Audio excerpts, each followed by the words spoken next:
पौराणिक कथाओं के अनुसार रामायण में जब मर्यादा पुरुषोत्तम श्री राम लंकापति रावण का वध करके लंका पर विजय पाने के बाद वापस अयोध्या नगरी लौटकर आते हैं, तब अयोध्या नगरी लौटने के बाद एक धोबी के द्वारा माता सीता की निंदा की गई थी, जिसके कारण माता सीता को अपने स्वामी भगवान श्री राम से अलग होना पड़ा था। लेकिन क्या आप इस धोबी के पूर्व जन्म की कहानी जानते हैं, जो माता सीता से ही जुड़ी है? तो आइए जानते हैं इस कहानी के बारे में।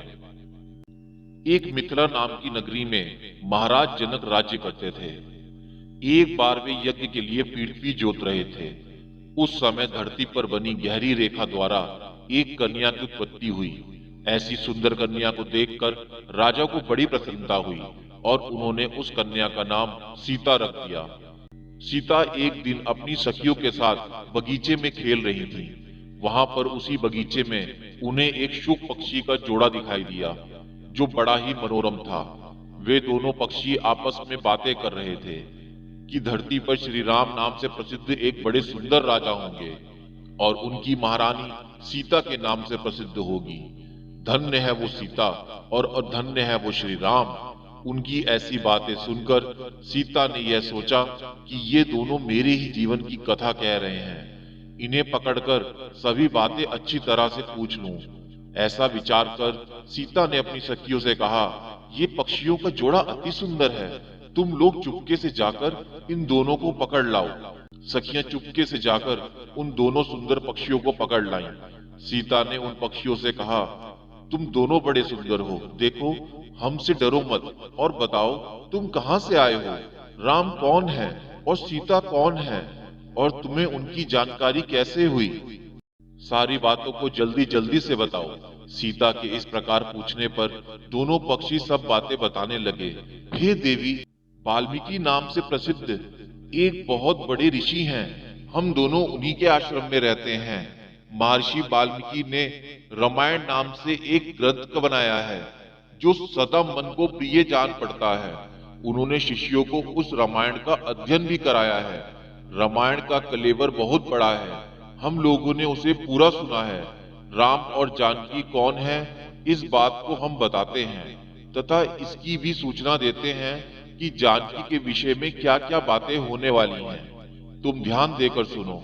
महर्षि श्रंग के द्वारा कराए हुए पुत्रेष्टि यज्ञ के प्रभाव से भगवान विष्णु राम के रूप में अवतार लेंगे और उनके 3 भाई लक्ष्मण, भरत और शत्रुघ्न प्रकट होंगे। सभी देवी देवता भी उनकी उत्तम कथा का गान करेंगे। श्री राम महर्षि विश्वामित्र के साथ भाई लक्ष्मण सहित हाथ में धनुष लिए मिथिला पधारेंगे। उस समय वहां पर वे भगवान शिव के धनुष को तोड़ेंगे और अत्यंत मनोहर रूप वाली सीता को अपनी पत्नी के रूप में ग्रहण करेंगे। फिर उन्हीं के साथ श्री राम अपने विशाल राज्य का पालन करेंगे। और भी बहुत सी बातें हैं वहां हमारे सुनने में आई हैं। हे देवी, हमने तुम्हें सब कुछ बता दिया है, अब हम जाना चाहते हैं, हमें छोड़ दो। पक्षियों की ये अत्यंत मधुर बातें सुनकर सीता ने श्री राम को मन में धारण किया और पुनः उन दोनों से पूछा, राम किसके पुत्र हैं और मनुष्य अवतार में उनका श्री विग्रह ऐसा होगा? सीता की बातें सुनकर शुकी मन ही मन जान गई कि यही सीता हैं। उन्हें पहचान कर वह सामने आ उनके चरणों में गिर पड़ी और बोली, श्री रामचंद्र का मुख कमल की कली के समान सुंदर होगा, नेत्र बड़े बड़े तथा खिले हुए, नासिका ऊंची, भुजाएं घुटनों तक, गला शंख के समान होगा, वक्ष स्थल उत्तम व चौड़ा होगा।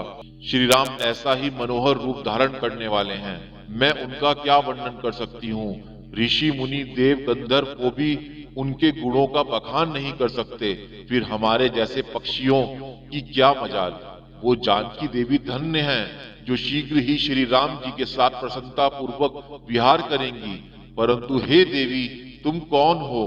पक्षियों की बातें सुनकर सीता अपने जन्म की चर्चा करती हुई बोली, जिसे तुम लोग जानकी कह रहे हो, वह राजा जनक की पुत्री मैं ही हूँ। श्री राम जब यहाँ आकर मुझे स्वीकार करेंगे, तभी मैं तुम दोनों को छोड़ूंगी।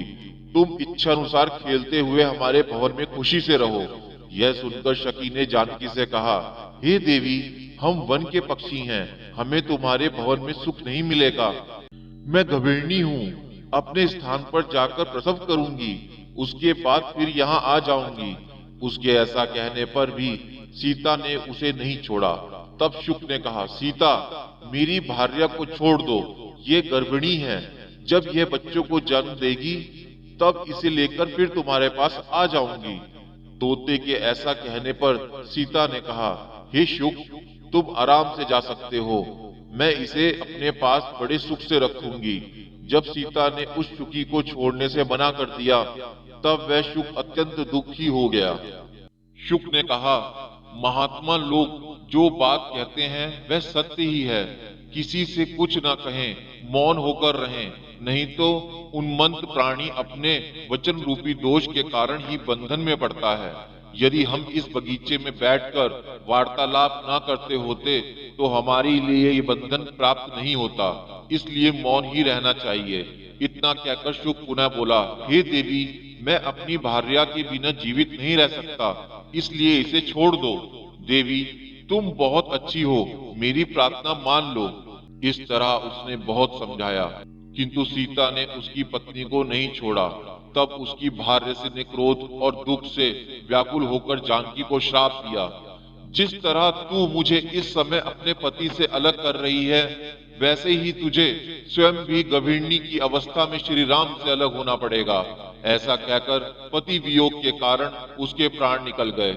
उसने श्री राम नाम का स्मरण करते हुए प्राण त्याग दिया।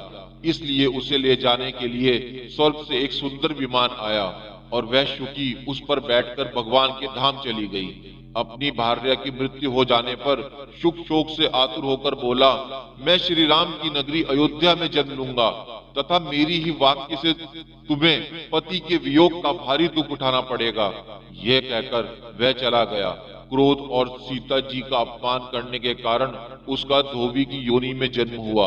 उस समय धोबी के कहने से ही सीता जी निंदित हुई और उन्हें पति से अलग होना पड़ा।